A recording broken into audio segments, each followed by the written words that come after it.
Famous Birthdays asked me to answer a few questions, and I thought, cool, this is like an interview where I get to pick the questions. So, do I have any hidden talents?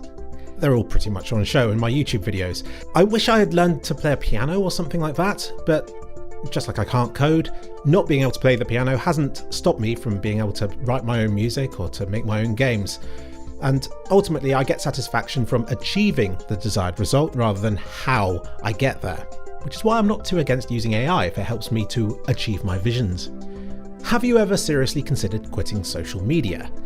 Not seriously? I see the value in quitting it, and when people say they're quitting Twitter or whatever, I'm like, yeah, I would too if my job didn't depend on it. Maybe one day I'll quit and I'll have a quiet life for a while, but I suspect it would only fuel me up to return to it again at an even later date. If you could find out one thing about your future, what would it be? Well, I wish I could show myself right now to my 15 or 20-year-old self, because I always assumed people got boring when they reached 30, and now that I'm 35, I can tell my younger self that he was right and that I am very boring. I've lost the joy from things that I used to do, but it hasn't stopped me from being able to make things and to a better quality than I've ever done. In fact, I think becoming more boring has made my videos more interesting because it's forced me to make better content to still find value in making it. And these days, I feel like I just carry on doing the things I used to enjoy, even if I don't get the same amount of joy from it. I would like to tell my younger self to make the most of enjoying the things he does, because I think back then I was too busy trying to carve out a legacy for myself, but I can do that right now. But the joy in doing it is harder to come by these days. If you were stranded on an island and could only take 3 objects, what would they be? Now the boring answer is shelter, food and water. The risky answer is a laptop, a solar battery power pack thingy of some sort, and some magical internet connection. Assuming I could have all that, then the software answer to that would be a music maker, a game maker, and Slay the Spire. That would have me covered for decades. I was going to be overly clever by suggesting a VPN program so I could download whatever I wanted, but if I'm stranded on an island, then I'd probably just want to pirate as much as I can in the hope that Nintendo or Disney would come for me, in which case I'd be rescued. And in jail. What advice would you have for someone who wants to be a social media creator? Now you see, as a very logical and rational person, I've tried going about work and relationships in a very logical way, thinking what I actually want is very unreasonable and infeasible. So let's get something solid and sensible instead. And that approach has never brought me joy or success. Whereas every time I've just jumped into something thinking it's a silly idea and that it's a bad idea to try, it's paid off for me. So my advice is really bad, because I'd say if the regret of not trying something outweighs the regret you'd have from failing at it, then go for it. Don't let your dreams be dreams, do it. Don't let other people tell you what you can and cannot do. And for a while, when I was considering YouTubing, I was afraid of doing it because everybody around me said it was a bad idea, and I just assumed, since everyone was saying that they must have known something I didn't. But it turns out I knew something that they didn't, and it worked out for me, big time. So don't let your life be governed by others, but just be prepared for failure, and to be like, okay, it doesn't work, let's move on to something more sensible instead. For me, I'd have forever regretted not giving YouTubing a go. You spend so much of your life investing time and money into other people and other things, why not put yourself first for once? Invest your time and money into yourself. You only have one life, and rather than spending it being safe in the hope of it carrying on to a second life, just screw it and try living this one as much as you can, without doing really stupid, dangerous stuff. And all that is totally the opposite advice that my 20-year-old self would have given you. He'd have been much more sensible, and all the more unhappy for it. What are your favourite movies of all time? I love Christopher Nolan movies. I know it's not an intellectual answer, but his movies stand the test of time. Apart from Tenet, that was terrible. Every time I watch any of his other movies, I'm left a bit confused at first, but I know that every time I rewatch it, I'll pick up on more stuff and will enjoy the emotional moments more and more. So I don't know if he's the best film director, because I think there's a value in making a movie enjoyable the first time you watch it, which sometimes I'm not sure his movies are. But sure enough, every time I watch a movie like Interstellar, Dark Knight and Oppenheimer, although they seem simple at first glance, they continue to deliver their payload moments more and more every time I watch them. I also like the movie Old for being a movie filled with great ideas but delivered with the worst execution possible. It's my favourite worst movie of all time, and I've watched it like 5 times now. What is one of your most embarrassing moments? That's being myself publicly. Handing me a microphone in front of a crowd and expecting me to be charming and witty and intelligent is my worst nightmare. Yet acting the fool I can do easily. If it enables my videos to work and to be better, then I can do the most embarrassing stuff imaginable and feel great about it, because I'm merely an artist enabling my vision.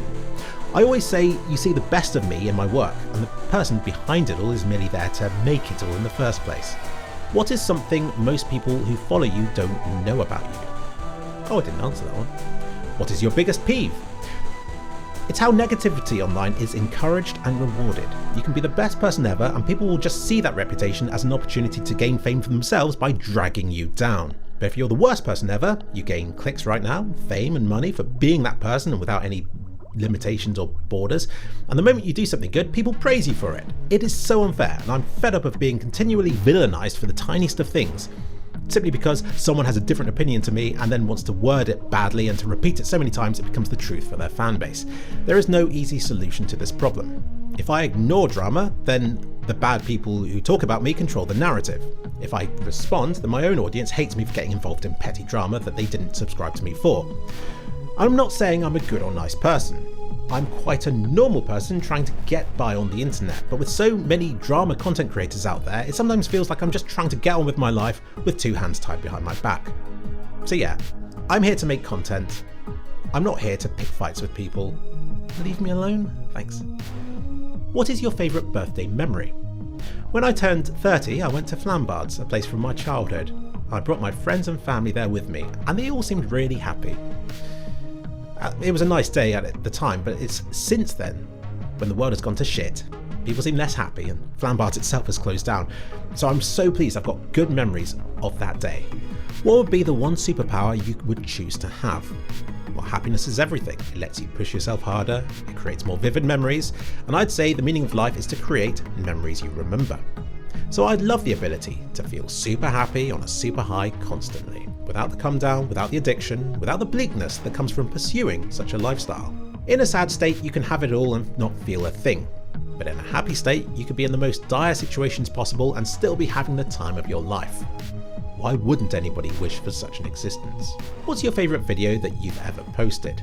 Well, that's Ogrub 3, the Ebony Warrior. It was the one video without a time budget. I spent half a year perfecting it, in stringing together several quite intricate storylines into an elegant and enjoyable fashion, and in pacing it with regular battles and entertaining sequences throughout.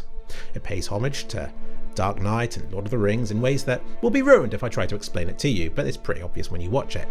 It's the closest thing to a movie I might ever come to making, which is really what everybody gets into YouTube to make, isn't it? Or at least what they used to get into it to make. It isn't the video I envisioned it being when I was planning it, yet it's just as good, and it gave me years of joy after making it, looking back at it every day and thinking, "God, that was a good video. Please I didn't die before releasing it." But now I kind of look back sadly at it, wondering if I peaked with that video.